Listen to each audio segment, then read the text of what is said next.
On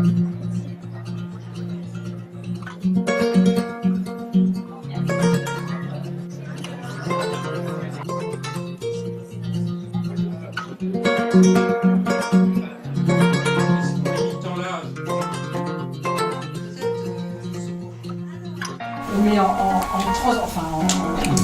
à côté, en tout cas, à la fois des gens qui ont envie de s'engager et de faire des choses rapidement, près de chez eux, avec un résultat visible rapide, parce que c'est aussi ça le bénévolat aujourd'hui, et l'engagement des gens aujourd'hui, c'est je veux bien m'engager, il ne faut pas que ça soit trop loin de chez moi, c'est un peu quand j'ai envie, il faut que je vois très vite pourquoi je m'engage et que j'ai des résultats. La coopération, je dirais, passe à l'alliance.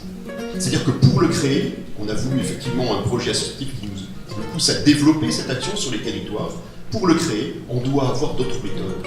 On doit partir dans un lien structurel avec les partenaires qui sont sur le territoire, qui soient institutionnels, qui soient associatifs. On ne peut pas le faire seul. On ne peut le faire que s'il y a un terrain d'alliance.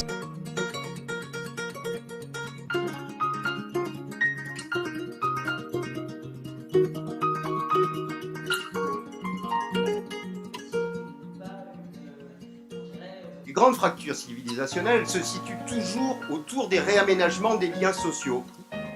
On croit toujours que c'est l'économie qui domine, pas du tout. C'est la manière dont les gens font leurs petites affaires, la manière dont les gens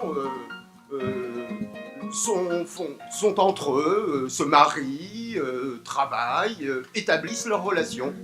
Ça s'appelle le lien social. Je vous invite tous, quel que soit votre âge, si on vous propose une place, prenez-la. Mais sinon, comment voulez-vous que les jeunes aient des repères? Si à chaque fois qu'ils ont un sentiment de bienveillance vis-à-vis de quelqu'un de plus âgé, on lui dit non mais ça va pas, vous avez vu ma tête, je vais bien moi monsieur. Détecter des personnes seules. Et quelle place on donne à des habitants qui ne sont pas peut-être encore aujourd'hui suffisamment informés?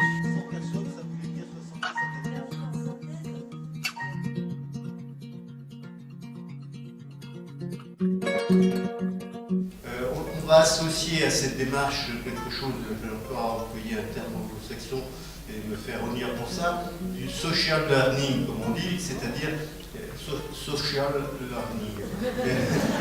Pour favoriser les échanges digitaux à l'échelle nationale entre bénévoles, c'est tout à fait essentiel, notamment ceux qui ont suivi une formation seule. À partir de ce que chacun vit dans cette mobilisation, quel est le pas suivant pour s'assurer que ce qu'on a fait depuis 2 ou 3 ans, qui demandait de l'énergie, de la force et de la militance, se concrétise et porte des fruits pour que l'isolement social recule effectivement, que le nombre d'équipes et que les actions se multiplient et que concrètement ça prenne de façon solide.